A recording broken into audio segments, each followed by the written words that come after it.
এমন একটি জিনিস যার কোনো বিকল্প নেই। আল্লাহ তাআলা বলছেন ওয়া উমিরু ইল্লা লিয়াবুদুল্লাহ মুখলিসিনা লাহুদ্দীন, শুধু দ্বীনকে আল্লাহর জন্য একান্তভাবে খালেস করার নির্দেশনা আমাদেরকে দেওয়া হয়েছে। নারী পুরুষ উভয়ের জন্য ইখলাস প্রয়োজন। ইখলাসের সাথে আমাদের দরকার তাকওয়ার বিষয়ে কোরআন কারীমে আল্লাহ তাআলা বলেছেন ঈমানদারদেরকে তাকওয়া অবলম্বন করতে বলেছেন, ঈমানদার বাদে সবাইকে তাকওয়া অবলম্বন করতে বলেছেন।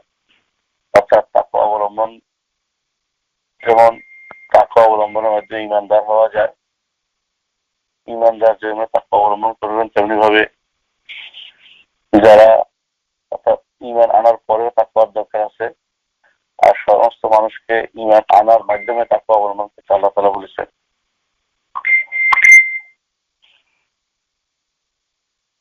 সুতরাং তাকওয়া অবলম্বন করা প্রত্যেকটি নারী পুরুষের জন্য জরুরি। তারপরে আমাদেরকে ইস্তেকামত থাকতে হবে, দ্বীনের পরে সুদৃঢ়তা। এই ব্যাপারে আপনারা জানেন যে আল্লাহ তাআলা বলে দিয়েছেন ইন্নাল্লাযীনা ক্বালু রাব্বুনা আল্লাহ সুম্মা ইসতাকামু তাতানাজ্জালু আলাইহিমুল মালায়েকা আল্লা তাখাফু ওয়া লা তাহজানু ওয়া আবশিরু বিল জান্নাতি আল্লাতী কুনতুম তুআদুন। এবং আল্লাহ তাআলা তার নবীকে বলেছেন ফাস্তাকিম কামা উমিরত, যেন ইস্তেকামত দ্বীনের উপর দৃঢ়তা অবলম্বন করে।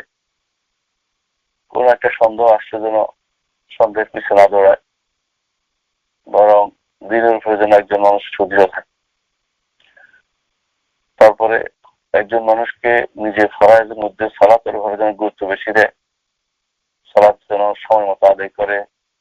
এই নসিহতটুকু প্রথম নসিহত থাকবে নিজের জন্য, আপনাদের জন্য এবং নারী পুরুষ সবার জন্যই। দ্বিতীয় নসিহত হচ্ছে জীবনের সর্বক্ষেত্রে মুহাম্মদ রাসূলুল্লাহ সাল্লাল্লাহু আলাইহি ওয়াসাল্লামের অনুসরণ থাকতে হবে আমাদের মধ্যে। তার অনুসরণকে সবকিছু প্রাধান্য দিতে হবে। এর বাইরে যে কোনো ব্যক্তির অনুসরণ হবে, যতটুকু তিনি মুহাম্মদ রাসূলুল্লাহ সাল্লাল্লাহু আলাইহি ওয়াসাল্লাম অনুসরণ করেছেন ততটুকু গণ্ডির ভিতরে। যখন তিনি মুহাম্মদ রাসূলুল্লাহ সাল্লাল্লাহু আলাইহি ওয়াসাল্লামের অনুসরণের বাইরে চলে যাবেন, তখন কোনো ব্যক্তির আর অনুসরণ করা যাবে না, কোনো ব্যক্তির আর অনুসরণ করা যাবে না। এটা আমরা সহজেই বুঝতে পারি আলহামদুলিল্লাহ। তো 2 নম্বর নসিহত হচ্ছে আমাদের নিজের প্রতি, আপনাদের প্রতি আমরা যেন মুহাম্মদ রাসূলুল্লাহ সাল্লাল্লাহু আলাইহি ওয়াসাল্লামের অনুসরণ করে চলি। 3 নম্বর হচ্ছে আমরা যেন কুদওয়া সালেহা, উত্তম বা শ্রেষ্ঠ নমুনা আদর্শ যেন আমরা গ্রহণ করি। অর্থাৎ আমাদের সামনে যেন একটা আদর্শ থাকে। আল্লাহ তাআলা কোরআনে কারীমে নারীদের জন্য আদর্শ উল্লেখ করেছেন 2টি। একটি হচ্ছে যেটি উল্লেখ করেছেন যে ঈমানদার নারীরা কাকে অনুসরণ করবে, সেজন নারীর কথা উল্লেখ করেছেন। একজন হচ্ছেন আসিয়া বিনতে মুজাহিম ইমরাতে ফিরাউন, তাকে অনুসরণ করতে বলেছে। অর্থাৎ অনেক সময় অনেক নারীর ঘর ভালো হয় না, অনেক নারীর বিভিন্নভাবে বিভিন্ন সমস্যায় পড়তে হয় তাকে, কিন্তু আল্লাহর সাথে তার সম্পর্কটা অনেক খারাপ হয়। আসিয়া বিনতে মুজাহিম জীবনের সবচেয়ে বড় দোয়াটি করেছেন রব্বিবনিলি ইনদাকা বাইতান ফিল জান্নাহ, আল্লাহ আপনার কাছে আমার জন্য একটি ঘর তৈরি করে দিন। তিনি দুনিয়ার ঘর পাননি, আখিরাতের ঘর আল্লাহ চেয়েছেন, আখিরাতের ঘর তিনি চেয়েছেন আল্লাহর কাছে। তো সেই হিসাবে একজন নারী অবশ্যই আসিয়া বিনতে মুজাহিমের ভূমিকায় যাবেন। ঈমানের ক্ষেত্রে কোনো ছাড় দিবেন না তার পারিবারিক জীবনে, তবে আল্লাহর সাথে সম্পর্কটা সবসময় বজায় রাখবেন। যত রকম বিপদ আপদ হবে পরে কোনো রকমের ছাড় দিবেন না। আর দ্বিতীয় নারী কথা উল্লেখ করেছেন আল্লাহ তাআলা, তিনি হচ্ছেন মারিয়াম বিনতে ইমরান। মারিয়াম বিনতে ইমরান আল্লাহ তাআলার ওয়াদাকে তিনি সত্য বলে বিশ্বাস করেছেন। একজন নারী সবসময় আল্লাহর ওয়াদাকে সত্য বলে বিশ্বাস করবে। আল্লাহ তাআলা যে সংবাদ দিয়েছেন কোরআনে কারীমে রাসূলুল্লাহ সাল্লাল্লাহু আলাইহি ওয়াসাল্লামের মাধ্যমে, এগুলো সবই সত্য। না দেখলো এগুলো সত্য বলে বিশ্বাস করবেন যে আল্লাহর ওয়াদা অবশ্যই বাস্তবায়িত হবেই। এটাই হচ্ছে আল্লাহ তাআলার পক্ষ থেকে নারীদের প্রতি যে নমুনা পেশ করা হয়েছে কুদওয়া, সেটা কোরআনে কারিমে আমরা দেখতে পাই। আল্লাহ তাআলা এটা এতই পছন্দ করেছেন দুজনের নারীদের প্রতি দুজনের যে নমুনা কুদওয়া পেশ করেছে পছন্দ করার কারণে আল্লাহ তাআলা কোরআনে কারিম সে নাম ধরে উল্লেখ করেছেন। ضرب الله مثلا للذين آمنوا امرأة فرعون إذ قالت رب ابن لي عندك بيت في الجنة ونجني من فرعون وعملها ونجني من القوم الظالمين ومريم ابنة عمران التي أحصت فرجها فنفخنا فيه من روحنا وصدقت بكلمات ربها وكتبه وكانت من القانتين। এখানে প্রথম নারীর কথা উল্লেখ করেছেন, দ্বিতীয় নারীর কথা উল্লেখ করেছেন হেফাজতের দিক থেকে। নিজেকে তিনি সংরক্ষণ করেছেন, নিজেকে তিনি পঙ্কিলতায় জড়িয়ে দেননি। উভয় প্রকার নসিহতেই আমাদের দরকার, কুদওয়া আমাদের দরকার। বিশেষ করে নারীদের জন্য খুবই বেশি প্রয়োজন। এর বাইরে আমরা কুদওয়া হিসেবে উল্লেখ করতে পারি খাদিজা রাদিয়াল্লাহু আনহাকে, এবং কুদওয়া হিসেবে উল্লেখ করতে পারি আয়েশা রাদিয়াল্লাহু আনহাকে, ফাতেমা রাদিয়াল্লাহু আনহাকে। এরা কুদওয়া উম্মতের জন্য। রাসূলুল্লাহ সাল্লাল্লাহু আলাইহি ওয়াসাল্লামের স্ত্রীদের সবাই আমাদের জন্য কুদওয়া। এক একজনকে আল্লাহ তাআলা এক এক দিকে আল্লাহ তাআলা বিশেষ জ্ঞান দিয়েছেন, বিশেষ প্রজ্ঞা দিয়েছেন, বিশেষ ধরনের কাজ তাদেরকে অনন্য করেছেন। এই জন্য নারীদের মধ্যে যারা অনুসরণ করতে চায় তারা যেন এদের অনুসরণ করে, উম্মাহাতুল মুমিনিন অনুসরণ করে চলে। রাসূলুল্লাহ সাল্লাল্লাহু আলাইহি ওয়াসাল্লামের কন্যা ফাতেমা রাদিয়াল্লাহু আনহার বিষয়ে প্রতি তারা দেখেন যে তিনি কিভাবে অভাবের মাধ্যমে স্বামীর ঘর করেছেন, নিজে যাতা পিষেছেন, নিজে ঘরের কাজ করেছেন। এগুলো আমাদের জন্য অবশ্যই কুদওয়াতুন সালেহা, এটা যেন তারা অনুসরণ করে, উত্তম কুদওয়া আদর্শ এটা যেন একজন নারী অনুসরণ করে চলে। চতুর্থ কাজটি হচ্ছে নিজে আল্লাহর বাণী নিয়ে থাকা। আল্লাহর বাণী হচ্ছে কোরআনে কারীম। কোরআনে কারীম যেন আমরা প্রত্যেকে পড়ি সময় মতো, যতটুকু আমাদের সম্ভব। যখন আমরা পবিত্র থাকি তখন আমরা যেন কোরআনে কারীম তেলাওয়াত করি। রাসূলুল্লাহ সাল্লাল্লাহু আলাইহি ওয়াসাল্লাম তিনি প্রতি রাত্রে প্রায় 4.5 পারা কোরআন তেলাওয়াত করতেন প্রতি রাত্রে। আমরা কতটুকু তেলাওয়াত করি আমরা জানি না। কোরআন তেলাওয়াত হচ্ছে সালাতের পরে কোরআন তেলাওয়াত উত্তম করে ইবাদত হতে পারে। সালাতের কথা আমরা আগে বলেছি, সালাতের পরে কোরআন তেলাওয়াত হচ্ছে উত্তম করে ইবাদত হতে পারে। এই জন্য কোরআন কারীমের তেলাওয়াতে আমাদের সময়টা ব্যয় করতে হবে, বেশি বেশি সময়। তারপরে 5 নম্বর হচ্ছে আমাদের কথাবার্তার মধ্যে সততা থাকতে হবে। আল্লাহ তাআলা বলছেন ইয়া আইয়ুহাল্লাযীনা আমানু তাকুল্লাহা ওয়া কুনু মা'আস সাদিকিন, সত্যবাদীদের সাথে থাকতে সবসময়। নিজেরা সত্যবাদী হব, সত্যবাদীর সাথী হব, এই চিন্তা আমাদের সবসময় থাকতে হবে। 6 নম্বর হচ্ছে আল্লাহর জিকির থাকতে হবে বেশি বেশি করে। কিভাবে আল্লাহর জিকির বেশি বেশি করে করবেন?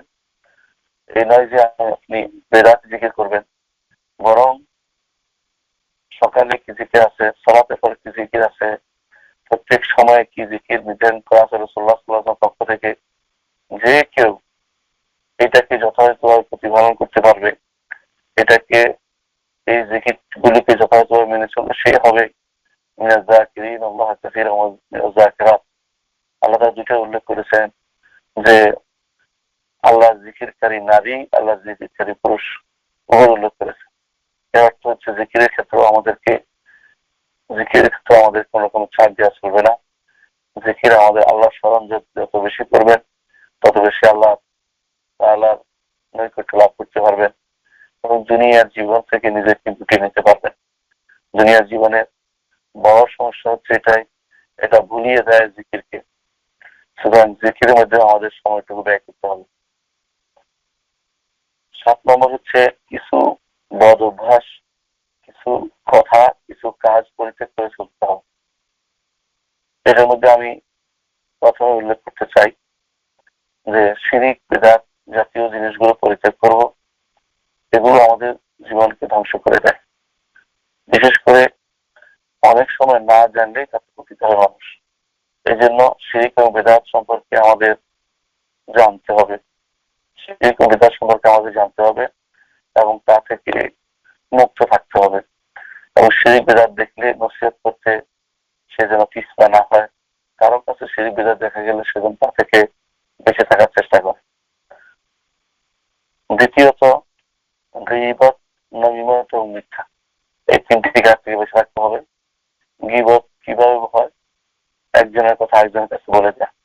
নামিমা হয় একজনের কথা ইচ্ছা করে আরেকজনের কাছে বর্ণনা করা। আর গীবত হচ্ছে একজন তার অনুপস্থিতিতে আরেকজনের কাছে বলে দেওয়া, তার পিছনে কথা লাগানো হচ্ছে গীবত।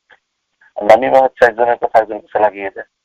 আর মিথ্যা, এটা হচ্ছে অস্ত্র যার মাধ্যমে সমস্ত গুনাহ মূল শুরু হয়ে যায় থেকেই। এজন্য মিথ্যা থেকে বাঁচতে হবে, আর গীবত থেকে বাঁচতে হবে, নামিমা থেকে বাঁচতে হবে। খুবই জরুরি জিনিস। একজন মানুষ এখন বর্তমানে গীবত নমিমতের যেন উৎসাহটা যেন একটা কেন্দ্রবিন্দু বানিয়ে নিয়েছে বিভিন্ন সামাজিক যোগাযোগ মাধ্যমকে, এবং এগুলোর মধ্যে অনেকেই বিভিন্ন উদ্দেশ্যে ঢুকে বিভিন্ন জায়গাতে, এবং সেখান থেকে কথা পাচার করে এই উদ্দেশ্যে ঢুকে। অনেক কোনো দার্সে ঢুকে সেখান থেকে উস্তাদের কথা পাচার করে বেড়ায়। অনেকে কোনো আলোচনায় ঢুকে উদ্দেশ্য হচ্ছে এখানে কি হয় সে নাম্মা, এরা হচ্ছে গীবতকারী, এরা হচ্ছে সবলকারী। এরা সবই কিন্তু রাসূলুল্লাহ সাল্লাল্লাহু আলাইহি ওয়াসাল্লাম সে হাদিসের অধীন করে তিনি বলেছেন লা ইয়াদখুলুল জান্নাতা কাত্তা, যারা এরকম সবলখুরি করে বেড়ায় অথবা এরকম যারা নামিমা করে বেড়ায়, এরকম মিথ্যাচার করে বেড়ায়, গীবত করে বেড়ায়, এদের রাসূলুল্লাহ সাল্লাল্লাহু আলাইহি ওয়াসাল্লাম সাবধান করেছেন যে লা ইয়াদখুলুল জান্নাহ, কঠিন শব্দ ব্যবহার করেছেন। অর্থাৎ সে প্রাথমিকভাবে জান্নাতে প্রবেশ করতে পারবে না। যদি ঈমান থাকে পরবর্তীতে জান্নাত প্রবেশ করবে, কিন্তু প্রথমবারই জান্নাতে যেতে পারবে না। তারপরে তৃতীয়ত যে জিনিসটি পরিত্যাগ করতে হবে তা হচ্ছে সারসারা, অনবরত কথা বলা। অনবরত কথা বলা, কিছু মেয়েদের স্বভাব আছে, সে স্বামীর উপরে, পরিবারের সবার উপরে অথবা কোথায় একত্রিত হলে বেশি কথা বলতে পছন্দ করে, এবং সেখানে বকবক করা তার একটা অভ্যাসে পরিণত হয়ে যায়। এটা যেন না থাকে। আর আপনি জানেন যে যদি কেউ যদি কেউ বারবার যদি কেউ এই অভ্যাসে পরিণত কথা বেশি কথা বলা, তাহলে তার সবচেয়ে বড় সমস্যা যেটা হবে সেটা হচ্ছে যে তার জিকির থেকে নিজেকে গুটিয়ে নিতে হবে, অর্থাৎ আল্লাহ জিকির বন্ধ হয়ে যাবে। একজন মানুষ যখন আল্লাহ জিকির থেকে দূরে সরে যায় তখন সে বেশি বেশি কথা বলে। আর যার আল্লাহ জিকিরের কথা স্মরণ হবে, কোরআন এবং সুন্নাহর কথা তার মনে হবে, আল্লাহর কথা মনে হবে, সে ব্যক্তি কখনো বেশি কথা বলতে পারে না। বেশি কথা বললে সে ভয় করে যে কোন কথা ভুল বেশি হয়, কোন কথার কারণে আমি পাকড়ার ভিতরে পড়ে যাই। রাসূলুল্লাহ সাল্লাল্লাহু আলাইহি ওয়াসাল্লাম বলেছেন, একজন মানুষ কোন একটি কথা বলে, সে হয়তো মনে করেনি যে এটা তো তার কোনো উপকার হবে, কিন্তু এটা আল্লাহর কাছে বেশি প্রিয় হয়েছে, এর কারণে জান্নাতের তার স্থান হয়ে যাবে। আবার কখনো কখনো এমন কথা বলে যে কথা সে মনে হয় কিছুই হবে না, কিন্তু সেটার কারণে সে জাহান্নামের মধ্যে চলে যাবে। এজন্য বেশি বেশি বকবক করা, কোনো কোনো নারীদের স্বভাব আছে আমরা তা থেকে দূরে থাকি, এবং যেন এই ধরনের কাজ বকবক বা বেশি বেশি কথা বলা, অনবরত বলতে থাকা, এরকম অবস্থায় যেন আমরা না যাই। আবার বেঁচে থাকতে হবে আমাদেরকে বিভিন্ন গোপনীয়তা, যে কেউ যে আমানত হিসাবে রেখে দেয় সেটা যেমন বাইরের কাছে বলা যাবে না, তেমনি ভাবে স্বামীর গোপন কিছু অন্যের কাছে প্রচার করা যাবে না। এটা অনেক সময় নারীরা একত্র হলে বোনের কাছে বা আত্মীয় স্বজনের কাছে বা বান্ধবীর কাছে দুনিয়ার সবার কথা বলে বেড়ায়। এটা শরীয়তে অনুমোদিত না। নিজের পরিবারের বাইরে, নিজের স্বামীর বাইরে অন্যের কাছে কোনো গোপন কথা, যে সমস্ত গোপন কথার কারণে পারিবারিক সমস্যা তৈরি হতে পারে অথবা পরস্পরের মধ্যে হিংসা বিদ্বেষ তৈরি হতে পারে, এমন কোনো গোপন কথা যদি থাকে সেটাকে প্রচার বাইরে করা যাবে না। এটা রাসূলুল্লাহ সাল্লাল্লাহু আলাইহি ওয়াসাল্লামের নিষেধ, সরাসরি হাদিসে নিষেধ এসেছে। পঞ্চমত যে কাজটি পরিত্যাগ করতে হবে তা হচ্ছে অনাহুত ঝগড়া। অকারণ ঝগড়া করে অনেকে, যে ঝগড়ার কোনো ফল নাই সেটা অনেকে করে বেড়ায়, তা থেকে বেঁচে থাকতে হবে। অকারণ ঝগড়াগুলো আমাদের পরিবারের জন্য যেমন ক্ষতিকর, সামাজিক অবক্ষয় তৈরি করে, পরস্পর সম্পর্ক খারাপ করে, এবং এগুলোর কারণে কোনো উপকার বয়ে আনে না। আপনি ঝগড়ার আগে যা পরেও তা হবে, মাঝখানে অনেক মানুষকে আপনি দিন থেকেও দূরে সরাবেন, আপনি মানুষকে নিজের নিজের সম্পর্কটা নষ্ট করলে দ্বারা ক্ষতি ছাড়া উপকার কিছু হয়। যে জায়গায় হক ছাড়া অন্য কারণে ঝগড়া হবে, সেই ঝগড়া থেকে দূরে থাকবেন। যে ঝগড়ার মধ্যে কোনো উপকার নেই, তিনি কোনো উপকার নেই, এমন ঝগড়া করা যাবে না। আর সব ঝগড়া করা যাবে না যেটাতে আপনার জ্ঞান নেই, তা নিয়েও আপনি ঝগড়া করবেন না। যা নিয়ে জ্ঞান নেই তা নিয়ে ঝগড়া করবেন না, সেটা যিনি জ্ঞানী তার কাছে সমর্থ করবেন। ষষ্ঠ যে কাজটি আমাদের পরিত্যাগ করতে হবে তা হচ্ছে যে বেশি বেশি লান দেয়া, অর্থাৎ বেশি বেশি অভিশাপ ডেকে আনা। রাসূলুল্লাহ সাল্লাল্লাহু আলাইহি ওয়াসাল্লাম তা থেকে নিষেধ করেছেন। তিনি বলেছেন যে আমি তোমাদেরকে, নারীরা তোমরা বেশি বেশি সৎকার করো, কারণ আমি তোমাদেরকে জাহান্নামে বেশি দেখেছি। তো নারীরা বললেন যে ইয়া রাসূলুল্লাহ, আপনি কেন আমাদেরকে জাহান্নামে বেশি দেখেছেন? এর কারণ কি? রাসূল বললেন যে তুকসিরুনা লান, তোমরা বেশি বেশি করে লানত দাও, অর্থাৎ বিভিন্ন কারণে আল্লাহ তাআলা লানত ডেকে আনো, ওই লানত তার উপর না পড়লে তোমার উপর পড়বে, তখন সে জাহান্নামের হকদার হয়ে যায়। আর আরেকটি কারণ উল্লেখ করেছেন যে আমরা সপ্তম কারণ যা থেকে আপনার বেশি রাখতে হবে তা হচ্ছে অনবরত অভিযোগ দেওয়া, অভিযোগের পাহাড় তৈরি করা। পরিবারের বিরুদ্ধে, স্বামীর বিরুদ্ধে, পরিবারের বিভিন্ন সদস্যের বিরুদ্ধে অভিযোগের পাহাড় তৈরি করা, এটা রাসূলুল্লাহ সাল্লাল্লাহু আলাইহি ওয়াসাল্লাম নিষেধ করেছেন। তিনি বলেছেন যে সমস্ত কারণে একজন নারী জাহান্নামে বেশি যাবে, বেশি বেশি যাবে নারীরা। তার মধ্যে একটি হচ্ছে তার ফুরুনাল আশির, স্বামীর বিরুদ্ধে অভিযোগ। কিরকম? রাসূল নিজে বলে দিয়েছেন, যদি সারা বছর সে ভালো ব্যবহার করে, একদিন যদি খারাপ ব্যবহার করে, সে বলতে থাকে তোমার থেকে কোনোদিন তো ভালো কিছু পাইনি। অথচ ভালো কিছু পাওয়ার বিষয়টি ওই সময় বুঝতে পারে একজন নারী যখন স্বামী হারা হয়, তখন বুঝতে পারে যে কি নেয়ামত ছিল।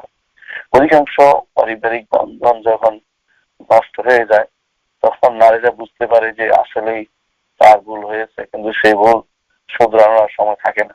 এই জন্য নারীদেরকে অবশ্যই বেশি বেশি অভিযোগ দেওয়া থেকে দূরে থাকতে হবে। নিজে কষ্ট করে যে সমস্ত সমস্যা তৈরি হয় সেগুলোকে সমাধান করার চেষ্টা থাকতে হবে। অষ্টম যে কাজটি নারীদের করা উচিত, সেটা হচ্ছে নারীদের পরিত্যাগ করা উচিত, তা হচ্ছে প্রিল কাজ। অমুক এটা বলেছে, অমুক আমি এটা বলছি, অমুক এটা বলছি, আমি এটা বলছি, এটা থেকে এটা পরিত্যাগ করতে হবে। কারণ রাসূলুল্লাহ সাল্লাল্লাহু আলাইহি ওয়াসাল্লাম যে সমস্ত জিনিস থেকে উম্মতকে নিষেধ করেছেন, তার মধ্যে একটি হচ্ছে প্রিলা ওয়া কালা, বলা হয়েছে আর আমি বলছি। অর্থাৎ যেন তার কোনো কাজ নেই, কিভাবে সে লেগে থাকবে কারো বিরুদ্ধে, বা কিভাবে সে নিজের কথাকে প্রাধান্য দিবে, কিভাবে সে নিজের বক্তব্যকে সবার উপর তুলে ধরবে, এই জাতীয় একটা প্রবণতা তাদের মধ্যে কাজ করে। এবং অন্যের কথাগুলো নিজে প্রচার করা এবং নিজের কথাগুলো অন্যের উপর প্রাধান্য দিয়ে বলা, এই জাতীয় জিনিসগুলো তাদের মধ্যে প্রচুর থাকে। এটা থেকে বেশি থাকতে হবে। নবম যে কাজটি করতে হবে, সেটা হচ্ছে পরিত্যাগ করতে হবে, তা হচ্ছে কথা বলার সময় নম্রতা অবলম্বন করা। পুরুষের সাথে কথা বলার সময়, পুরুষের সাথে কথা বলার সময় আপনার ভদ্রতা থাকবে, কিন্তু নরম করে কথা বলা, যাতে করে কেউ আকৃষ্ট হতে পারে, এটা বলা যাবে না। আল্লাহ তাআলা কোরআনে কারীম বলেছেন, লা তাখদা'না বিল কওলি ফায়াতমা আল্লাযী ফী কলবিহি মারাদ, যে আপনি কথাকে নরম করবেন না, নম্র করে চলবেন না, কারণ তাহলে যার অন্তরে রোগ আছে, যার অন্তর, তোমরা কথাকে নরম করে বলবে না, কারণ সে তখন লোভী হয়ে যাবে। আর সাধারণত দুনিয়া সবচেয়ে বড় যে শিকার তৈরি হয় তা হচ্ছে মানুষের কথা দ্বারা। আপনারা জানেন যে গান গায়, সেও কথা দিয়ে মানুষকে আকৃষ্ট করে, যিনি ওয়াজ করে তিনিও কথা দিয়ে আকৃষ্ট করে। এই জন্য নারীরা যদি কোনো সেটা মিহি সুরে কথা বলে এবং এমন ভাষায় কথা বলে যে ভাষাকে আকৃষ্ট হতে পারে, তো সেটা তাদের জন্য বড় ধরনের বিপদের কারণ হয়ে যায়। এবং কখনো কখনো পারিবারিক ভাঙ্গন তৈরি হয়ে যায়, কখনো কখনো এর কারণে নিজেও বিপদগ্রস্ত হয়ে যায়।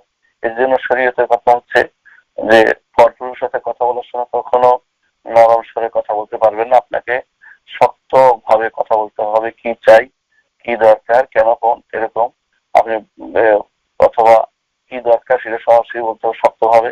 এখানে কোনো স্বরের সৌন্দর্য প্রকাশ করা এবং আকৃষ্ট করার কোনো যেন উদ্দেশ্য না থাকে, থাকলে সেটা হয়ে যাবে আল্লাহর নির্দেশের বাইরে এবং নিজের বিপদের একটি কারণ। এ থেকে দূরে থাকতে হবে। দশম যে কাজটি পরিত্যাগ করতে হবে একজন নারীকে, তা হচ্ছে মানুষের কথার মধ্যে পূরণ কাটা, কথার মধ্যে কর্তন করা, অর্থাৎ কথা কেটে দিয়ে নিজের কথাকে আগে তোলা। অর্থাৎ একজন কথা বলছে, তার কথার উপরে নিজের কথাকে প্রাধান্য দিয়ে বলা, কথাকে নিজেকে জাহির করার নিয়তে যে আমি কথাটা, আমার কথাটা উপরে থাকুক এরকম, অথবা তার কথা কেটে দেয়া, একসাথে অনেকগুলো কথা বলা, শোরগোল তৈরি করা, এ থেকে বেঁচে থাকতে হবে। 11তম যে কাজটি থেকে বেঁচে থাকতে হবে তা হচ্ছে গান থেকে, গান বাদ্য থেকে দূরে থাকতে হবে, গান গাওয়া থেকে দূরে থাকতে হবে, এবং এমন কোন আবৃত্তি থেকে দূরে থাকতে হবে যেগুলো শরীয়ত হারাম ঘোষণা করেছে। আপনারা জানেন যে গান হারাম, এবং সেই গান সেটা হচ্ছে এমন গান যেগুলো বাদ্যযন্ত্র আছে, এটা ইজমা হারাম। সাথে সাথে এমন গানও আছে যেগুলো অশ্লীলতাকে ডেকে আনে। সাথে সাথে এমন গান আছে যার শব্দ পরপুরুষের কাছে গেলে ফেতনার কারণ হতে পারে, সেগুলো হারাম। আর নিজে যদি কোনো একান্তে ব্যক্তিগত ভাবে নিজে নিজে গুনগুন করে, সেটা শরীয়ত হারাম বলেনি। বা নিজের স্বামীর জন্য যদি গুনগুন করে কিছু বলে, সুন্দর করে কথা বলে, গানের সুরে বললো, তখন সেটা হারাম হবে না। কিন্তু বাইরের কারোর সাথে কথা বলার সময় গান বা গান শোনা বা গান গাওয়া, এই জাতীয় জিনিসগুলো সবই হারাম। আশা করি এ থেকে আমরা দূরে থাকবো।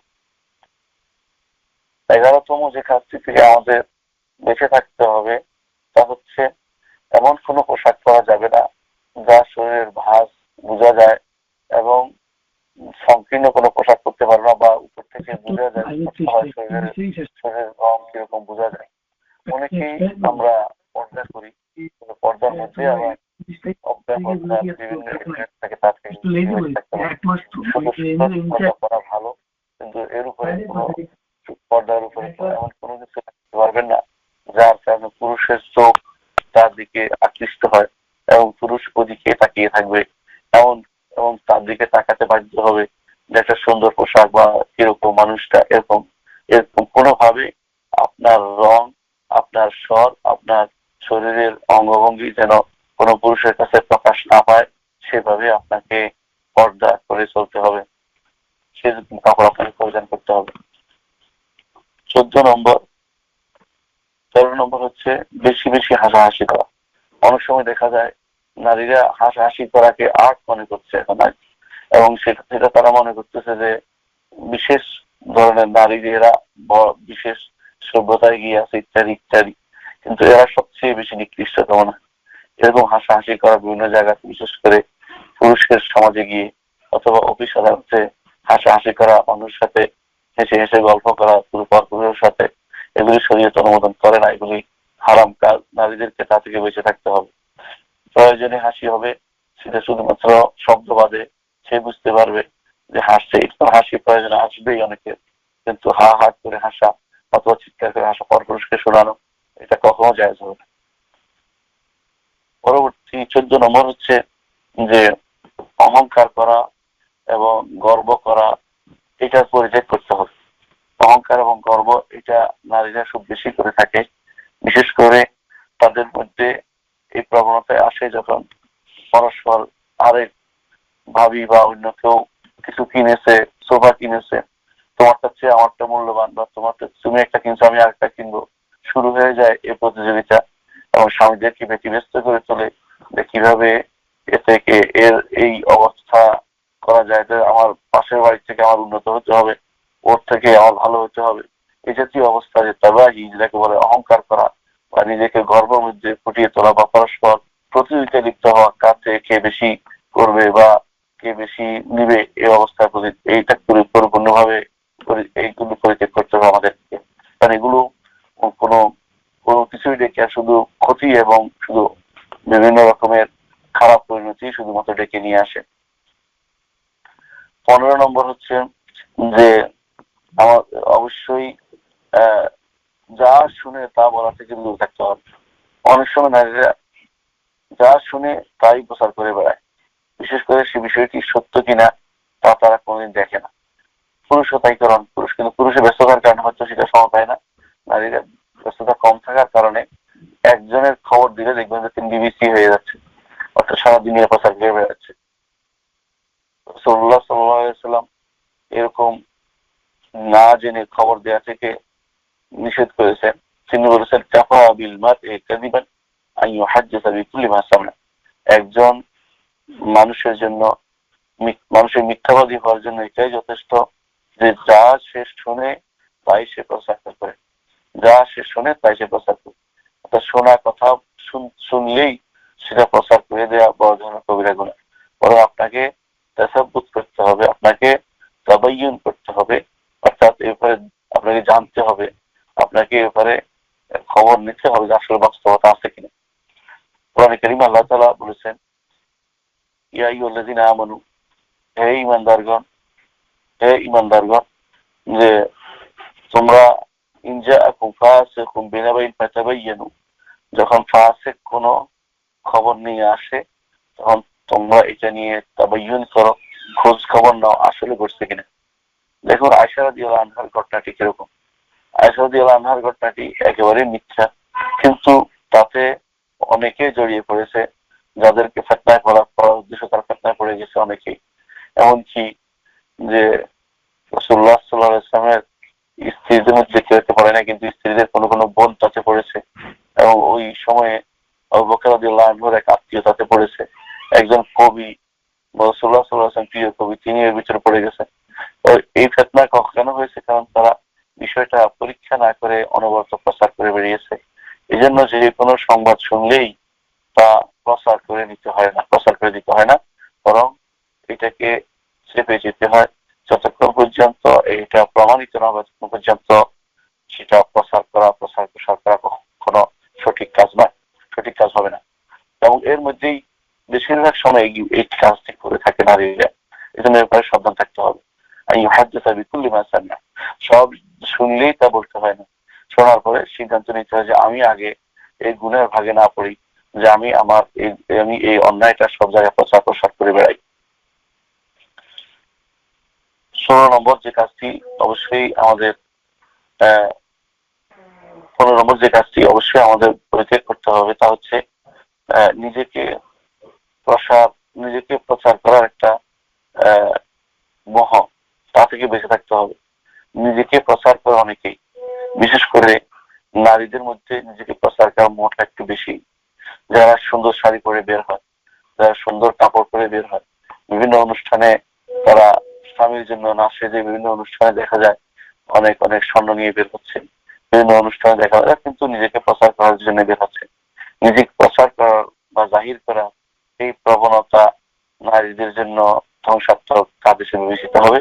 কারণ এর মাধ্যমে তারা কিন্তু হত্যার কারণ হচ্ছে এক, দ্বিতীয়ত তারা স্বামীদের উপরে বিপদ ডেকে আনছে, তৃতীয়ত এর মাধ্যমে তারা আল্লাহ তাআলার নেয়ামতকে ভুলে যাচ্ছে।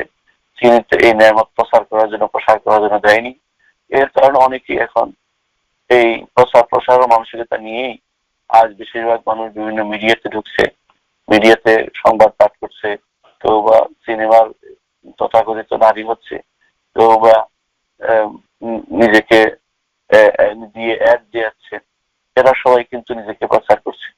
নারীদের উচিত এ সমস্ত প্রসার কাজ থেকে বিরত থাকা, অর্থাৎ তারা এই কাজে জড়িত হবে না, যে এই কাজটি তাদের জন্য গুনার কাজ এবং এটা ফিতনার কাজ। রাসূলুল্লাহ সাল্লাল্লাহু আলাইহি ওয়াসাল্লাম থেকে নারীদেরকে এই ব্যাপারে সাবধান করেছেন, তারা যেন অন্যের জন্য বিপদের কারণ না হয়, তিনি সাবধান করেছেন বারবার। আমরা সেটা জানবো ইনশাআল্লাহ। আমরা এতক্ষণ ওই সমস্ত কাজগুলি পরিত্যাগ করতে বলেছি যেগুলো একজন নারী অবশ্যই পরিত্যাগ করবে। এটা ছিল 7ম আমাদের নসিহত। 8ম নসিহত হচ্ছে অবশ্যই একজন নারী তার পরিবারের ব্যাপারে সবচেয়ে গুরুত্ব দিবে।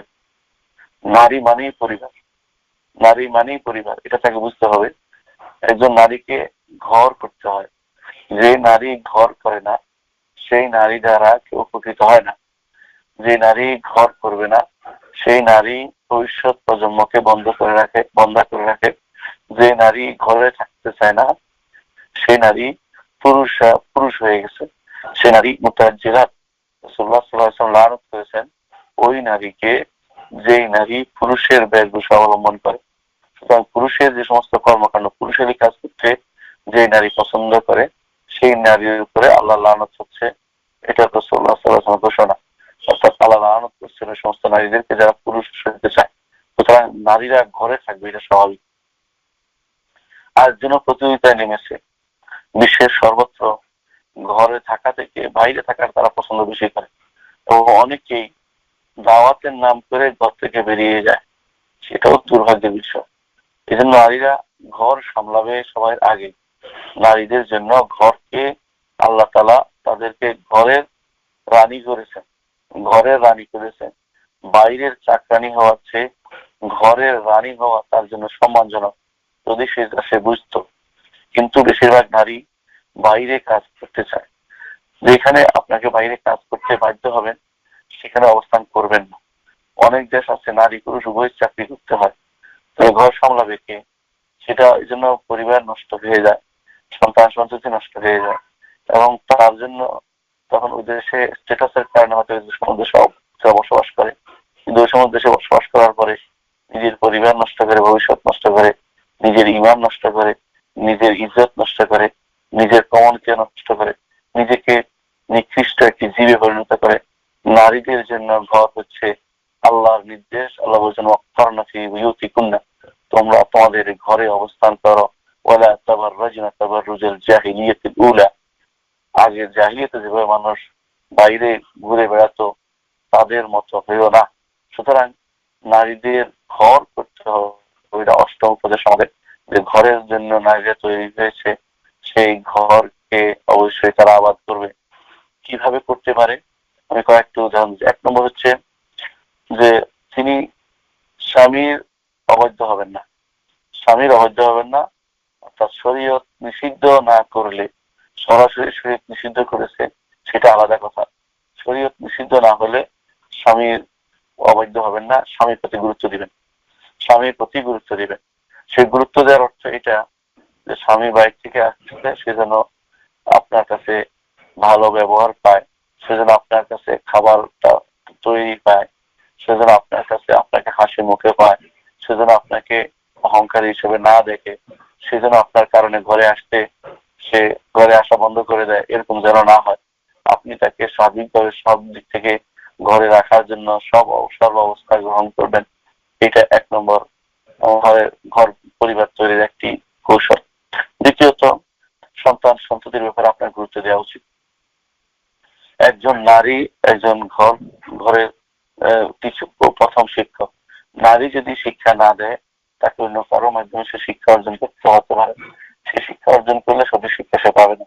আপনি যা শিখেছেন প্রথমে সন্তানদেরকে দিয়ে শুরু করুন। তাও আপনার পরিবার থেকে আপনাকে শুরু করতে হবে। আপনার সন্তানকে কোরআন শিক্ষা দেন, কোরআনের পড়া শুনেন নিজে, হাদিস শিক্ষা দেন, হাদিসের পড়া নিজে শুনেন। তাদের কাছ থেকে আপনি প্রথম তাদের শিক্ষক হন তাদের জন্য। তাদেরকে ঘুম থেকে প্রথমে উঠিয়ে দিবেন ফজরের সময়, এবং রাতে তাড়াতাড়ি ঘুমানোর পর তাদেরকে সাহায্য করেন। ঘরের ভিতরে আপনার সন্তানরা যেন টিভি দেখার প্রতি আসক্ত না হয়ে পড়ে সে বিষয়টি খেয়াল রাখবেন। এবং তারা যেন বর্তমান যে সামাজিক যোগাযোগ মাধ্যমে যে সমস্ত মিডিয়া সেগুলোতে আসক্ত না হয় সেগুলি আপনারা খেয়াল রাখবেন। এবং অনেকে বিভিন্ন পর্নোগ্রাফিতে আসক্ত হয়ে পড়ে, সেগুলো থেকে আপনাকে সাবধান রাখতে হবে। ঘরের মধ্যে অনেকে ওয়াইফাই জোন করে ফেলে, সেখানে খোঁজ রাখে না কি হচ্ছে, এটাও কিন্তু দুর্ভাগ্যের বিষয়। এই জন্য সন্তানদেরকে অবশ্যই কঠিন ভাবে দিনের উপরে বড় করতে হবে, এবং দিন ছাড়া অন্য কিছু তাদেরকে এমন পরিবেশে আপনি নিবেন না যে পরিবেশের কারণে বাইরের কিছু দরকার প্রভাবিত হতে পারে। সুতরাং সন্তানদের ব্যাপারে এই বিষয়গুলো খেয়াল রাখা দরকার একজন নারী। নারী কি ঘর থেকে বের হবে না? এটা আপনি বলতে পারেন যে আল্লাহ তো বলছে কারণকে বিরক্তিপূর্ণ না, তোমরা তোমাদের ঘরে থাকো না, ঘরে প্রয়োজনে সে বের হবে, বাজারও করতে পারবে।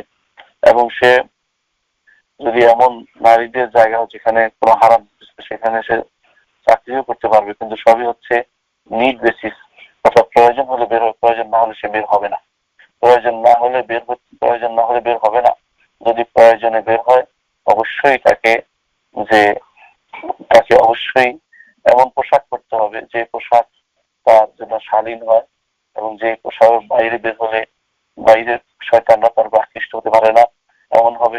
এবং নিজেকে সংরক্ষণ করার মতো পোশাক যেন তার থাকে, তাকে বোঝা যেন না যায় যে সে কিরকম, তার শরীর কিরকম, রং কিরকম, এই সমস্ত যেন কিছু বোঝা না যায়, সেরকম ভাবে তাকে বের হতে হবে। কারণ এর মাধ্যমে যত ফেতনা তৈরি হয়। এবং এই জন্য নারীরা যত ঘরে থাকবে এটা শরীয়তটাকে প্রশংসনীয় মনে করে। বাইরে হলে অবশ্যই প্রয়োজনে বের হবে, এবং প্রয়োজনটা অবশ্যই যেন পুরো সীমাবদ্ধ থাকে অত্যাবশ্যক অবস্থার মধ্যে। শুধু শুধু বের হবে না। যদি কোনোদিন পার্কে যেতে হয়, স্বামীকে নিয়ে বা সন্তানদেরকে নিয়ে যেতে হবে, যাতে তার নিজের ইজ্জত রক্ষা হয়। কোথাও বের হলে সাথে যদি সন্তানদের নিয়ে যায় সেটাও জরুরি। আর যদি সফর করতে হয়, অবশ্যই তার মাহারাম যেন সাথে থাকে, নাহলে তার জন্য সফর করা বৈধ নয়। সেটা যেন সে মনে রাখে। আরেকটি জিনিস হচ্ছে, সেটা হচ্ছে ঘর যেহেতু করতে হবে, ঘরের বিষয়ে কথায় কথায় তালাক চাওয়া চলবে না। কত অনেকেই আছে কথায় কথায় নারীরা স্বামীর কাছে তালাক চায়, যে তালাক দিয়ে দিন, তালাক দিয়ে দিন, এই জাতীয় যেন কেউ না করে। রাসূলুল্লাহ সাল্লাল্লাহু আলাইহি ওয়াসাল্লাম নিষেধ করেছেন যে কোনো নারী তার স্বামীর কাছে শুধু শুধু তালাক চাইবে না। তালাক ওই সময় চাইবে যখন যখন শারীরিক কোনো কারণ থাকে। শরীয়তের কারণ হচ্ছে তার সাথে ঘর করা সম্ভব নয়, সালাত আদায় করে না, দিন মানে না, শরীয়ত মানে না, সেটার জন্য তালাক চাইতে পারে। কিন্তু অধিকাংশ নারী কিন্তু এই জন্য তালাক চায় না। বেশিরভাগ নারী অন্য কোনো সম্পর্কে জড়িয়ে পড়ার কারণে তালাক চায়, অথবা অর্থনৈতিক কারণে তালাক চায়, অথবা নিজের অহংকারের কারণে তালাক চেয়ে বসে, যে এর ঘর করবো না, আমি আরো ভালো হয়ে গেছি, এই জাতীয় কারণে তালাক চায়। এটা কিন্তু যেন কোনো নারী না করে। রাসূলুল্লাহ সাল্লাল্লাহু আলাইহি ওয়াসাল্লাম কতটুকু সমাজে নিষেধ করেছেন এই সমস্ত কাজে যেন জড়িত না হতে। যদি শারীরিক কোনো কারণ থাকে, তিনি চাইতে পারবেন যেন যেন এই বিপদ থেকে উদ্ধার পেতে পারেন। কিন্তু যারা আজ আপনাদের দেশগুলোতে বসবাস করে, দূর দূরান্তে বিভিন্ন ইউরোপ আমেরিকার দেশগুলোতে, তারা কিন্তু বিয়ে বসেছেন এমন পুরুষদের কাছেই যারা দিন মানে না প্রথমে। আমরা জানেন অধিকাংশ এরকম। তারপরে হ্যাঁ, অনেকে ভালো আছেন, তাতে কোনো সন্দেহ নেই। তো প্রথম অবস্থায় দেখে আপনি বিয়ে বসছেন, এখন আপনি ওখানে গিয়ে তাকে এক মুহূর্তে ঠিক করতে পারবেন না, এরকম না। তাকে আপনি লেগে থাকতে হবে, তাকে যেন বিশুদ্ধ করতে পারেন। যদি না পারেন, তখন আপনি তালাক চাইতে পারেন, যে যেহেতু দিন মানে না, শরীয়ত মানে না, এবং সে কুফরি এবং শিরকের মধ্যে লিপ্ত হয়েছে, তখন শুধুমাত্র আপনি তালাক চাইতে পারেন। নবম যে উপদেশটা আপনাদের প্রতি রইল, এতক্ষণ আমি অষ্টম উপদেশটা বলেছি কি জন্য, ঘরে থাকার বিষয়টা। এটাই হচ্ছে, ঘরের রানী হোক, বাইরের চাকরানি হওয়া থেকে বেঁচে থাকুন, এবং ঘরে থাকার চেষ্টা না করুন। নারীদের জন্য আল্লাহর নির্দেশ হচ্ছে ওয়াক্কারনা ফি বুয়ুতিকুন্না, তোমরা তোমাদের ঘরে লুকিয়ে থাকো। এই জন্য রাসূলুল্লাহ সাল্লাল্লাহু আলাইহি ওয়াসাল্লাম মসজিদের সালাত আদায়ের চেয়ে ঘরের সামনে সালাত আদায় উত্তম বলেছেন। ঘরের সামনের চেয়ে একান্ত হবে রুমের ভিতরে মহিলা সালাত আদায় উত্তম বলেছেন, কারণ সেটা তার জন্য বেশি আস্থা, নিজেকে গোপন রাখার জায়গা বেশি। সেটাতে একজন মানুষ যেন নিজেকে নিয়ে সেই জায়গায় ব্যস্ত থাকে, শরীর চেয়েছেন। ভারত পক্ষে আপনাকে যেন কেউ না দেখে সেটার চেষ্টা ভাবনা করবেন। অনেকেই দেখানোর জন্য বের হয়, শরীর দেখানোর জন্য, শব্দ দেখানোর জন্য, স্বর দেখানোর জন্য, তা থেকে বেঁচে থাকবেন। নবম যে উপদেশটি আপনার কাছে থাকবে, সেটা হচ্ছে কোন নারী যেন আরেক নারীকে তালাক দেওয়ার কথা না বলে। অর্থাৎ সে যেন কোন পুরুষকে যায় বলে না যে আপনি অমুক তালাক দিয়ে দেন অমুককে, এটা যেন না বলে। রাসূলুল্লাহ সাল্লাল্লাহু আলাইহি ওয়াসাল্লাম সরাসরি হাদিসে নিষেধ করেছেন যে কেন তার ঘর ভাঙার চেষ্টা করবেন না আরেকজনের। অর্থাৎ কোন নারী যেন আরেকজনের ঘর ভাঙার কারণ না হয়, বিষয়টা খেয়াল রাখবেন। অনেক সময় আপনি এমন কথা বললেন কোনো পুরুষের কাছে, পুরুষের অন্তরের ভিতরে গেঁথে যাবে, সেটা তার পরিবারের কাছে বিপদের কাছে দাঁড়াবে, সেটা পরিবারের ভাঙ্গন ধরাবে, এবং অনেক সময় সেটার কারণে সেই পরিবার ভেঙে যাবে। অথবা আপনি ইচ্ছাকৃত করলেন বা অনিচ্ছাকৃত করলেন। এই জন্য আপনার আরেকজনের তালাকের কারণ যেন না হন, সেটা খেয়াল রাখবেন। অনেক সময় সেটা হয়ে যায়, আমরা শুনেছি।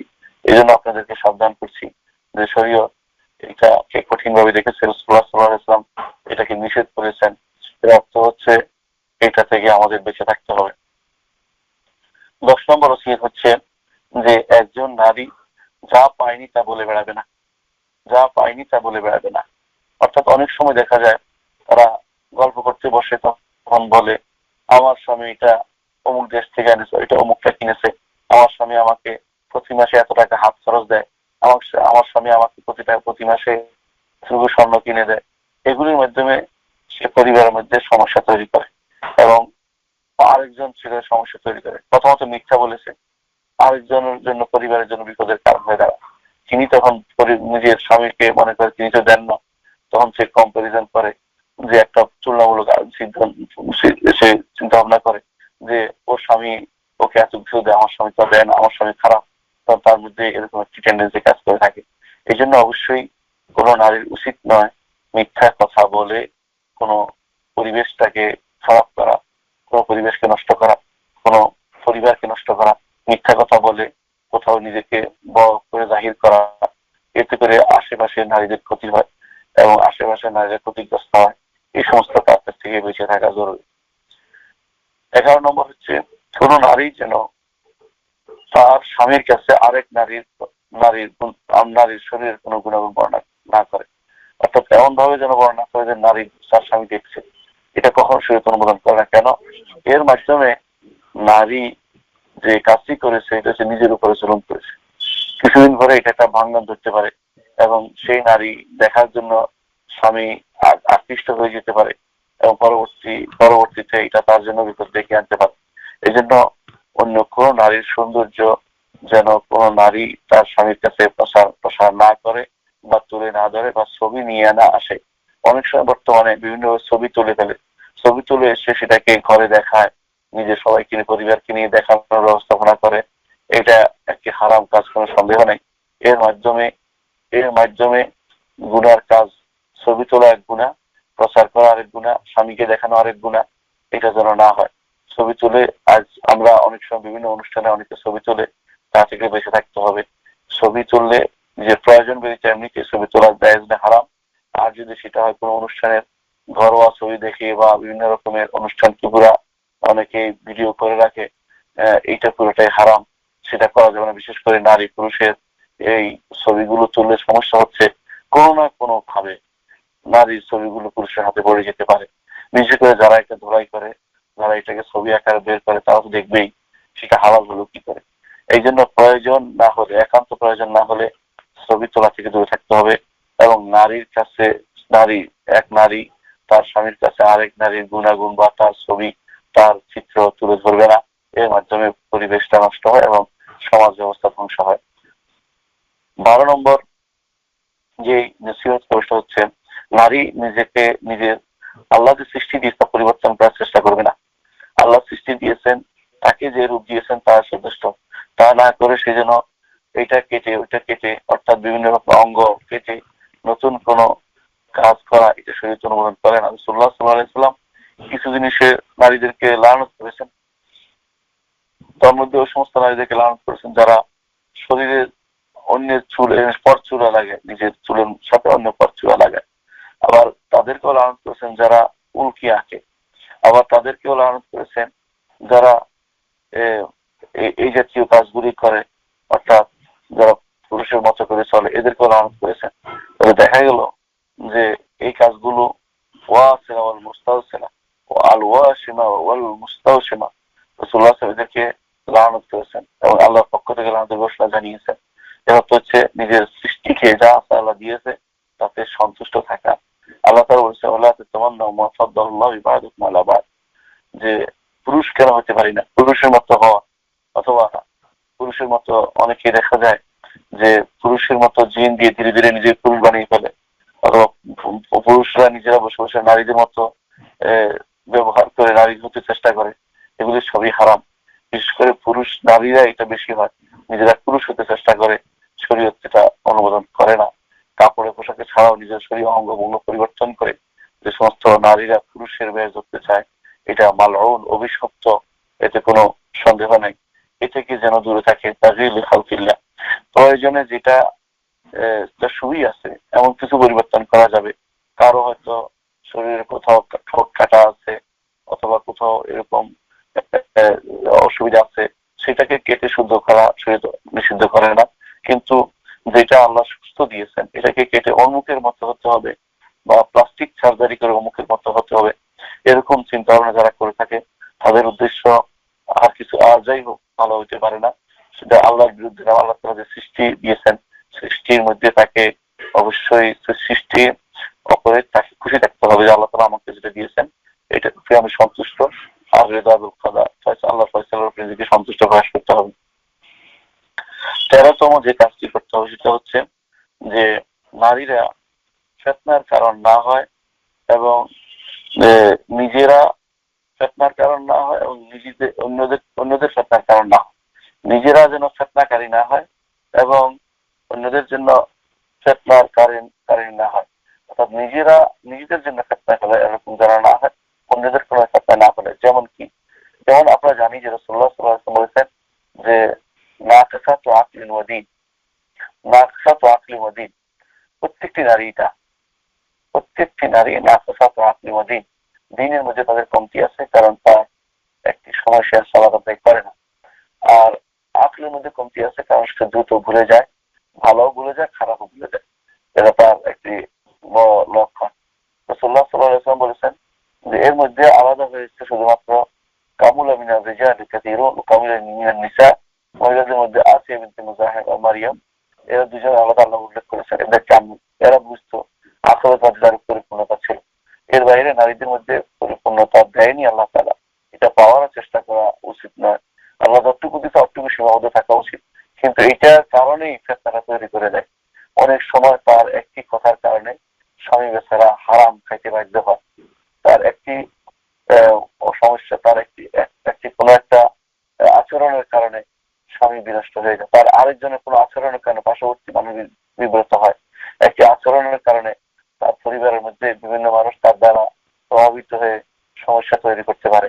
এজন্য নিজেকে কারোর জন্য ফিতনার উপকরণ হিসেবে তৈরি করা জায়েজ নাই এবং নিজেও ফিতনায় পড়া জায়েজ নাই। নারীরা বেশি দ্রুত ফিতনায় পড়ে যায়।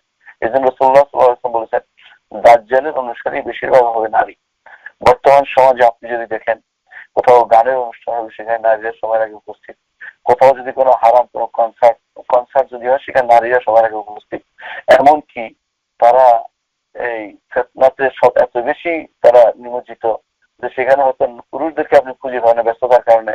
নারীরা ঠিকই ঘরে বসে হলো, তারা অনলাইনে হলো সে সমস্ত অনুষ্ঠানগুলো দেখবে এবং সে সমস্ত হারাম অনুষ্ঠানের প্রতি তারা ফিতনা তৈরি করবে এবং তারা কিভাবে কথা বলবে, অনবরত কথা বলতে থাকবে।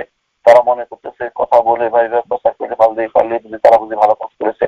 বিশেষ করে অনেকে মুজিয়া হয়, প্রচারকারিণী হয়, অনেকে অনেকে আছে কথা বলতে পারলেই খুশি এবং তারা সেখানে অনবরত ধারাভাষ্য ধারা বিবরণকারী হয় অথবা খেলার মধ্যে ধারা বিবরণকারী হচ্ছে।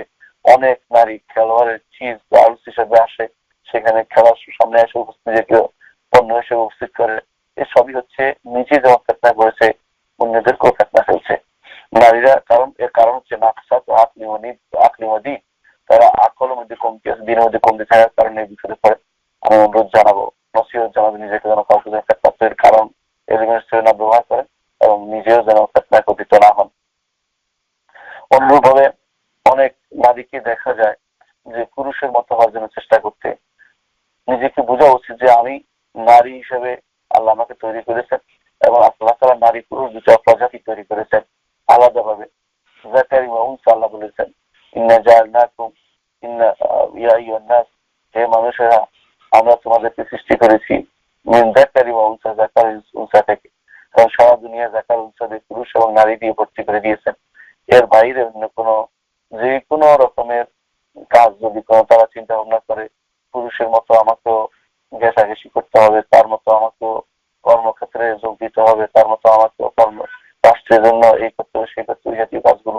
হ্যাঁ, যদি প্রয়োজন হয় অর্থনৈতিক বিপদে পড়ে তখন সে হয়তো প্রয়োজনের মতো কাজ করবে যেখানে তার পরিবেশ আছে। আর যেখানে পরিবেশ নেই সেখানে সে না খেয়ে হলেও ধৈর্য ধারণ করবে যে আমার জন্য হালালটা নিতে হবে, হারাম কাজে জড়িত হওয়া যাবে না, পুরুষ হওয়া যাবে না, এটা তার মনে রাখতে হবে। অর্থাৎ নিজে ফিতনাতে পড়বে না, অন্যের ফিতনার কারণ হবে না। 14তম কাজ হচ্ছে যে অনেকেই দাওয়াতের নাম করে ফিতনায় পড়ে, দাওয়াতের জন্য বের হয়ে যায়, দাওয়াতের নাম করে অনেকে জিহাদের জন্য বের হয়ে যায়, অথচ নারীদের উপরে জিহাদ নেই, নারীদের উপরে জিহাদ নেই, নারীদের উপরে কোনো জিহাদ নেই। রাসূলুল্লাহ সাল্লাল্লাহু আলাইহি ওয়াসাল্লাম স্ত্রী আয়েশা রাদিয়াল্লাহু আনহা বলেন, ইয়া রাসূলুল্লাহ, জিহাদ তো সবচেয়ে বড় আমল, আমরা কি জিহাদ করবো না? রাসূলুল্লাহ সাল্লাল্লাহু আলাইহি ওয়াসাল্লাম বললেন, জিহাদুকুন্না আল হজ্জ ওয়াল উমরা, তোমাদের জন্য হজ এবং হচ্ছে জিহাদ। রাসূল বলেন নারীদেরকে জিহাদ করতে। জিহাদ নারীর উপর আক্রমণ না হলে প্রতিহত করবে শুধু একটুকুই শুধুমাত্র। কিন্তু দেখা যায় নারীরা জিহাদের নাম করে বিভিন্ন দেশে, নিজের দেশ থেকে আরেক দেশে চলে যাচ্ছে। আমরা শুনেছেন শত শত নারী গ্রেট ব্রিটেন থেকে তারা সফর গেছে, আইএস লোকদের কাছে সফর করে গেছে। কি জন্য গেছে তারা? কে তাদেরকে অনুমতি দিল? তাদের জন্য কে হালাল করে দিল? এবং কোন কোন পুরুষ মানুষ নিজে নারী সহ সেখানে গেছে। কি জন্য গেল তারা? এরা নিজেদেরকে ধ্বংস করেছে, পরিবারকে ধ্বংস করেছে, এরা নিজেদেরকে বিপদের সম্মুখীন করেছে, এরা বড় ধরনের কবিরা গুনাহে লিপ্ত হয়েছে, আল্লাহ শরীয়তের বিরুদ্ধে গেছে।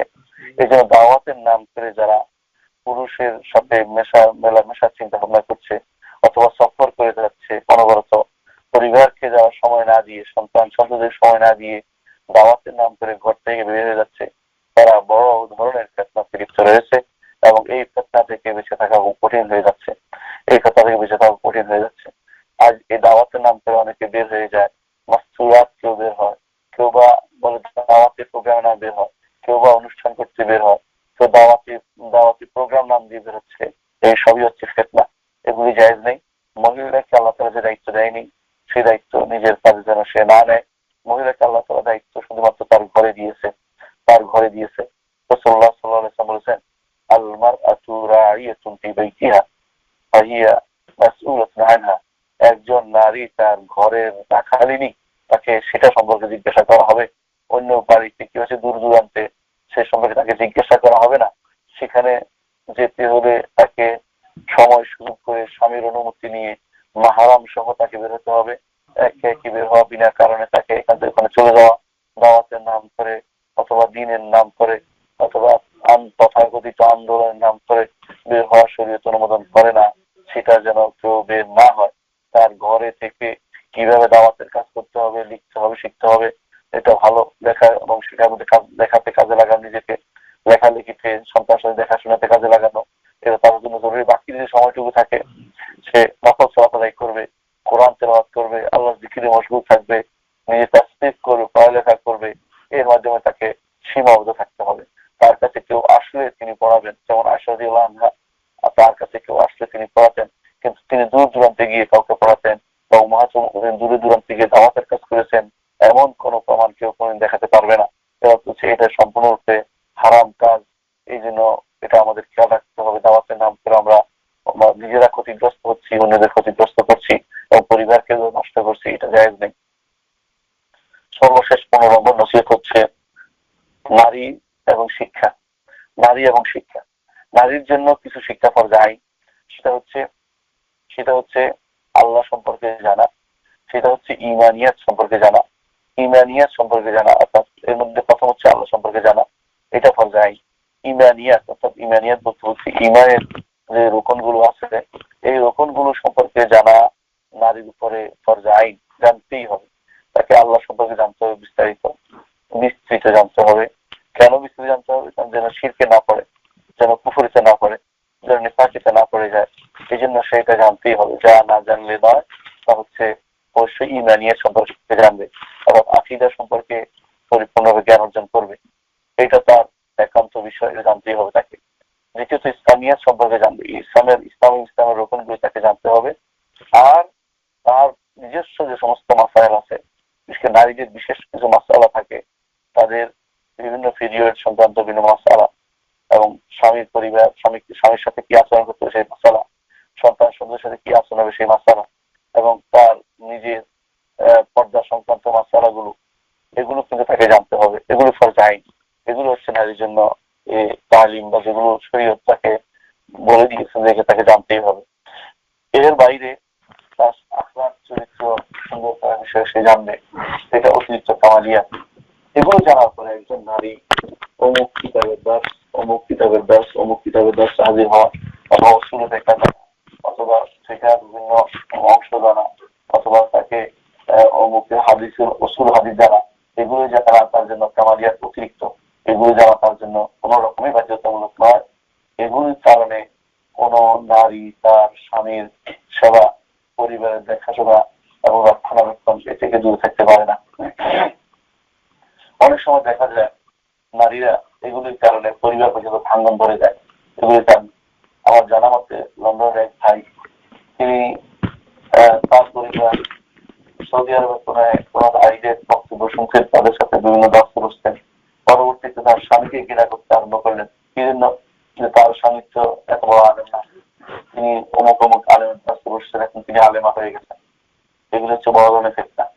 এই ফেতনা একবার তৈরি হলে পরিবারগুলো আর কোনো টিকে থাকবে না। এই জন্য নারীরা যত বেশি এই জাতীয় জিনিসে জড়িত হবে, তত বেশি ফেতনা জড়িয়ে যাবে। অর্থাৎ তারা কখনো তার পারিবারিক জিনিসের উপরে এই সমস্ত শিক্ষাকে স্থান দিবে না। যে সমস্ত শিক্ষা তার পরিবারে ভাঙন ধরবে, পরিবারে যে দোষ না থাকে, বিশেষ করে ইমান থাকে একজন মানুষের, তাহলে ইমান থাকে, আখলাক থাকে, তাহলে তাকে বাদ দিয়ে অন্য কিছু যারা করার চিন্তা ভাবনা করছে, তারা এই এলিমের মাধ্যমে ফেতনা তৈরি করছে। তার এই এলিমের দরকার নেই যে এলিম তার পরিবারকে ধ্বংস করে দিবে, এবং যে এলিম অতিরিক্ত এলিম, এই এলিম অর্জন করার জন্য সে কিন্তু অবশ্যই সাবধান থাকতে হবে যে এই এলিম তাকে যেন ডুবিয়ে না দেয়। কোন এলিম থেকে রাসূলুল্লাহ সাল্লাল্লাহু আলাইহি ওয়াসাল্লাম আশ্রয় চেয়েছেন। রাসূলুল্লাহ সাল্লাল্লাহু আলাইহি ওয়াসাল্লাম বলতেন, আল্লাহুম্মা ইন্নী আউযু বিকা মিন ইলমিন লা ইয়ানফা। আল্লাহ এমন এলিম থেকে আমি আল্লাহর কাছে আশ্রয় চাই তো উপকার দেয় না। উপকার দেয় না, হয়তো উপকার দেয় পুরুষের জন্য, এই সমস্ত জিনিস খুবই উপকারী, কিন্তু নারী অনেক সময় এই সমস্ত এলিম শিখতে যায়, তার জন্য সেটা ক্ষতির কারণে হয়ে দাঁড়ায়। এই জন্য সে এটা শিখবেও না, তার প্রয়োজন আসবে না। আসবে যদি কোনো সে ক্ষতির কারণ না শিখতে পারে, অতিরিক্ত শিখলাম কিন্তু এটার কারণে নিজের স্বামীকে ক্ষুদ্র করে দেখা, স্বামীর বিপদের কারণ হয়ে যাওয়া, পরিবারের ভাঙন ধরানো এবং তালাক চাওয়া এবং আলাদা হয়ে যাওয়ার জন্য প্রস্তাব দেওয়া এবং আলাদা হয়ে যাওয়া, এগুলি হচ্ছে ফিতনা। এগুলি ফিতনা ছিল নিসা। নারীর জন্য ফিতনা হচ্ছে এটা। অনেক সময় বিয়ের পরে নারীর জন্য কিন্তু ঘর সংসার কাজ শরীয়তের বিধান, আবার স্কুলে পাঠানো, তাকে ডিগ্রি করানো, এটা শরীয়ত বলে না। অনেকে এই শিক্ষা অর্জন করতে গিয়ে নিজের পরিবারকে ধ্বংস করে এবং বিয়ের সাথে অস্বীকার করে, এবং নারী তখন বিভিন্ন পদ্ধতি অবলম্বন করে। আজকাল যেহেতু নারীদের জয় জয়কার চলছে, কুফরি মতবাদের জয় জয়কার চলছে বিশ্বের সর্বত্র, তারা সেটাকে কাজে লাগিয়ে সেটা অনেক সময় তারা নিজেরা স্বামীকে পরিত্যাগের ঘোষণা দিচ্ছে। এসবই কিন্তু ফিতনার কারণ। এই ফিতনাটা কিন্তু কোনো দরকার ছিল না। এই পড়ালেখা তার কোনো প্রয়োজন নেই।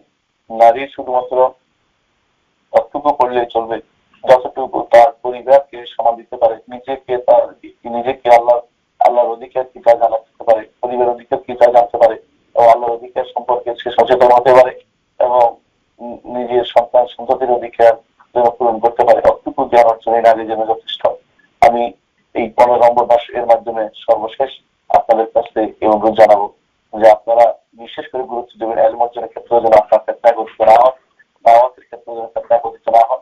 আপনার যেন আল্লাহর নির্দেশকে প্রতিপালন করে, আল্লাহ তাআলা যেটা বলেছেন, ওয়াকারনা ফি বুয়ুতিকুন্না, নিজেরা ঘরে থাকুন, প্রচার প্রসার বন্ধ করুন, যতটুকু পারেন নিজের পরিবারকে ধরে রাখার চেষ্টা করবেন। নিজের পরিবার যেন গড়ে থাকে, গড়া থাকে। পরিবার ধ্বংস করে আপনি কিছুই পাবেন না। পাশ্চাত্যের নারীরা কে পরিবার ভঙ্গ করে, পরিবার নষ্ট করে যা খুঁজছে, যে শান্তি কোনদিন পাবে না। আপনি ঘরে যদি থাকতে পারেন, শান্তি থাকতে পারবেন এবং জান্নাতে যেতে পারবেন। রাসূলুল্লাহ সাল্লাল্লাহু আলাইহি ওয়াসাল্লাম বলেছেন, আল মারআতু, নারী যখন ইজা আতাত যাওজাহা, ইজা আতাত রাব্বাহা, স্বামীর আনুগত্য, যদি তার রবের কথা শুনে এবং স্বামীর কথা শুনে 5 ওয়াক্ত সালাত আদায় করে এবং রমাদানের সওম পালন করে, তাকে বলা হবে যে, এবং তারপরে দরজাকে হেফাজত করে, তাকে বলা হবে তুমি কোন দরজা দিয়ে জান্নাতে যাবে। জান্নাতে যাওয়া যদি আমাদের উদ্দেশ্য হয়, তবে নারীদেরকে এই সমস্ত অতি উৎসাহী হওয়ার কাজ করা থেকে দূরে থাকতে হবে। নিজের ঘরের গুরুত্ব দিতে হবে। এই 5টি কাজ বা 6টি কাজ গুরুত্ব দিতে হবে। আল্লাহর নির্দেশ মানতে হবে এবং তার স্বামীর নির্দেশ মানতে হবে। 5 ওয়াক্ত সালাত আদায় করতে হবে, রমাদানের সওমটা পালন করতে হবে এবং নিজের লজ্জাস্থানে ইবাদত করতে হবে। এর মাধ্যমে একজন নারী জান্নাত যেতে পারবে। জান্নাতে যাওয়ার উদ্দেশ্য নিয়ে তাকে অতি উৎসাহী হয়ে অতি বেশি কাজ করার চিন্তা ভাবনা করবেন না। যতটুকু না পারেন ততটুকু করবেন। আল্লাহ আমাদের বুঝার তৌফিক দান করুন। আসসালামু আলাইকুম ওয়া রাহমাতুল্লাহি ওয়া বারাকাতুহু। Subscribe to our YouTube channel, Know Tawhid First, and press the bell icon to get new video notifications.